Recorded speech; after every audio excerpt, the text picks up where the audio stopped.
Ya, hari ini tanggal 31 ada informasi bahwa saham ISEA ya, Indo Amerika Seafood telah dibuka kembali ya untuk suspensinya.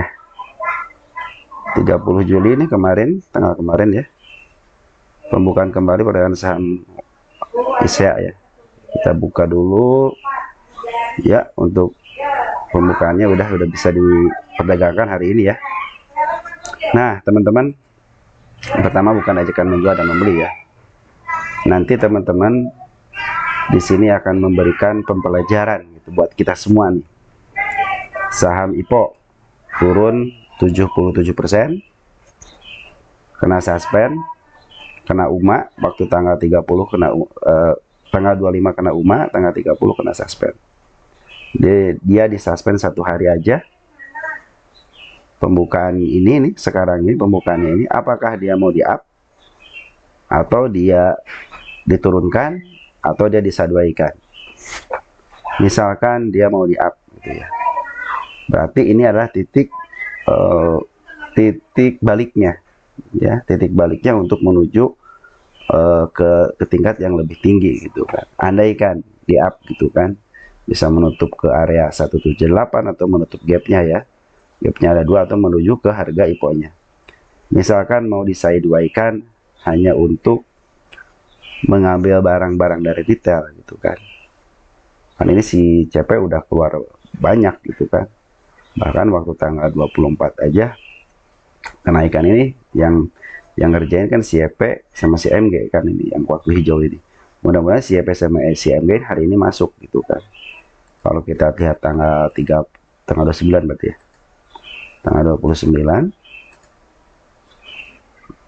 kita lihat tanggal 29 kan si IEP sama si IEP, XA sama XL, CP juga malah jualan, si ada underwaternya jualan gitu ya. Mudah-mudahan bisa mengutbalikan, soalnya barangnya kan sekitar 2,6 udah di luar gitu kan. 2,6 juta lot itu udah di luar dari 2,9. Atau si CP mau ngelanjutan penjualan lagi yang sekitar 600-an ya, 600-an ribu lagi mau dijual lagi, ya terserah mereka lah. Misalkan ini sideway gitu, seperti itu ya. Andaikan nih ada opsi ketiga, dia istilahnya mau menurunkan lagi, otomatis kan kalau diturunkan lagi ini sejak suspend hari ini akan menuju suspend yang kedua, yaitu disuspend selama 1 minggu dan pasti kena FCA, karena kalau lebih daripada 1 hari biasanya kena FCA gitu kan, diperdagangkan nanti secara FCA. Jadi strateginya itu kemungkinan gitu kan bisa ke arah FCA ini ya teman-teman. Kenapa? Ya karena dengan buktinya kan seperti ini ya teman-teman ya. Dia mungkin udah kagok lah katanya ini ya. Sekalian aja kita harga di FCA kan gitu kan. Siapa tahu si retail mau cut loss gitu kan. Soalnya di sini teman-teman kita ya, teman-teman kita istilahnya udah sampai 10 miliar gitu kan. Kita domestikannya 10 miliar ya, XC aja 5,9 miliar gitu kan. Walaupun punya barangnya sedikit, kalau dijumlahin barangnya cuma 300-an gitu kan. Nggak sampai 1 juta, ini mau dibagi-bagi gitu kan. Mudah-mudahan sih berarti dengan kalau dari 2,6 kalau dibagi 2 berapa tuh? 1,3 ya, minimal 1,3 juta lot lah. Harus dipungut sama si bandar ya, baik bandar CP ataupun istilahnya si MG atau si AO ya, atau enggak si KI gitu kan. Makanya di sini kalau yang jualan itu si MG, si AO, si KI ini ya. Si CP kan underwriter gitu kan. Mudah-mudahan si antara 3 broker ini yang ngambil lagi nih, MG, XA sama AO sama KI 4 ya berarti ya. Kalau si CP kan pengennya mah di bawah dia, karena punya sejarah si CP itu suka ngambil barang-barang yang di bawah gitu kan. Apakah strategi suspensi yang kedua di FC akan diambil dengan di saham ini gitu kan. Nah, kita tidak akan pernah tahu ya soal rencana mereka. Jadi rencananya mungkin teman-teman kita lihatin aja bagaimana pergerakan dari si CP dan nanti jadi pembelajaran. Pembelajarannya apa? Lihat ketika penurunan sampai 70% itu baru kena FCA, baru kena suspend 1. Penurunan sekitar 57% itu kena UMA. Dan bandarnya adalah si Wainan, si CP ya. Lihat jumlah lotnya segini, ketika dibandarin sama si CP, mungkin untuk saham ini kemudian kemungkinan kalau modelnya gitu, model masyarakat cuma 20%. Karena kan kalau 2,9 juta kan sangat gampang di up sama di down kan gitu kan. Ini sengaja di down kan untuk membuang semua barang dia gitu kan. Sedangkan dia punya barang masih ada 600 lagi. Apakah mau dibuang lagi gitu kan? Karena kan udah untung sebenarnya kalau mereka si CP udah untung gitu kan. Dengan kemarin pembuangan terakhir itu udah untung tinggal sisa 600 lagi. Dari 1,2 dari 2,9 kan yang di publik gitu kan, yang diperdagangkan 2,6-nya udah di publik gitu kan. Nah, gimana nih teman-teman ya? 2,3-nya udah di publik, berarti tinggal 600 lagi kan.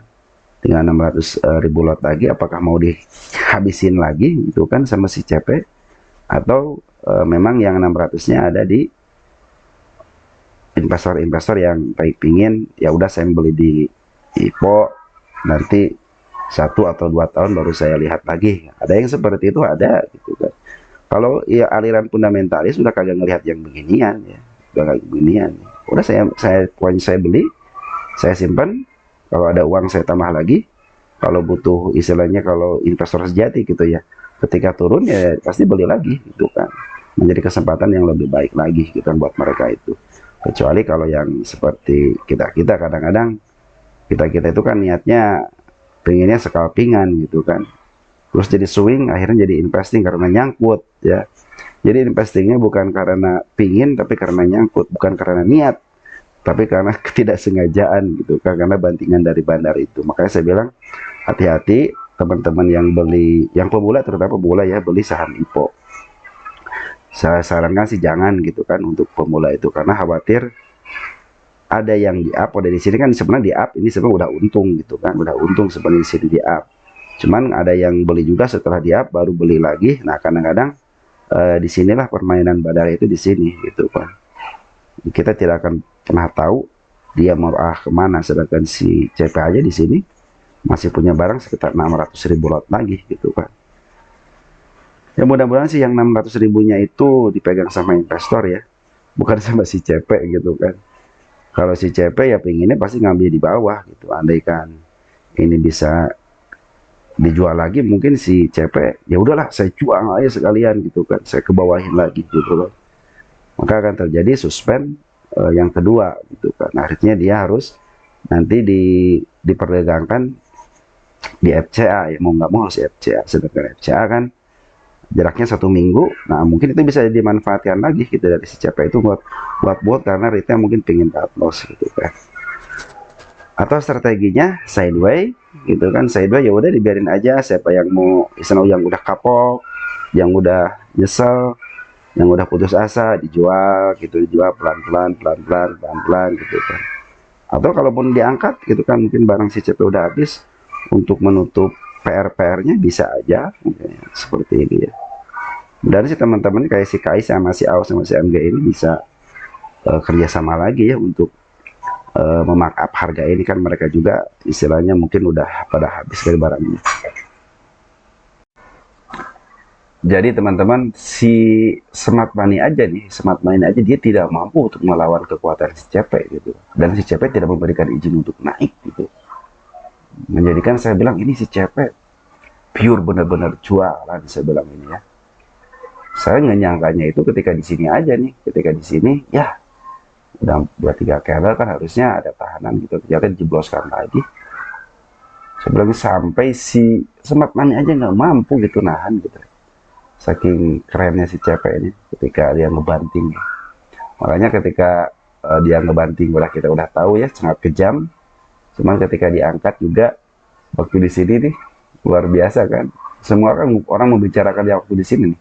Waktu tanggal 15 Juli ya, yang dibawa ke bawah langsung ditarik lagi ke atas. Nah di sini juga teman-teman kita udah pada wah pasti ditarik lagi ya. Saya bilang aduh ini kagak nyangka, pas di sini saya liatin aja kan 3 candle sama 3 candle panjang nih. Udah stop di sini kan, pasti kena UMA nih. Ternyata baru di tanggal 25-nya kena UMA-nya kan. Baru besoknya kena UMA. Ya, saya bilang kena UMA. Udah gitu diturunin lagi, bukan dinaikin. Suspense. Bener kan, suspense. Nah, sekarang nih, andaikan dia diturunin lagi, gitu, andaikan diturunin lagi, dia akan kena sanksi yang kedua, artinya dia nanti akan diperdagangkan secara FCA. Saya pikir sih mudah-mudahan ini disidewaykan aja, biar mungkin nanti teman-teman kita yang retail sudah putus asa karena takut ke FCA, ya akhirnya mereka mau menjual barang-barangnya. Atau dengan secara paksa dia menaikkan harga untuk si teman-teman juga, banyak yang cut loss, ada yang untung gitu kan, ada yang rugi gitu kan. Yang penting saya tidak kena suspend lagi, nggak kena FCA lagi. Alasannya jadi seperti itu teman-teman ya. Oke, kita nanti akan lihatin aja ya. Mudah-mudahan si CP sama si KI AO nih, si MG ini mulai istilahnya mungut balik lagi lah gitu ya. Barang-barang udah beredar kok di masyarakat ya, tinggal pungutannya aja ini. Oke, sekali teman-teman ya, mudah-mudahan membantu teman-teman ya. Ini sebagai informasi aja, bukan ajakan menjual dan membeli ya. Jadi teman-teman yang pemula, terutama pemula ya, harap hati-hati aja ya ketika masuk ke saham IPO. Udah segitu aja ya teman-teman ya, ciao ya.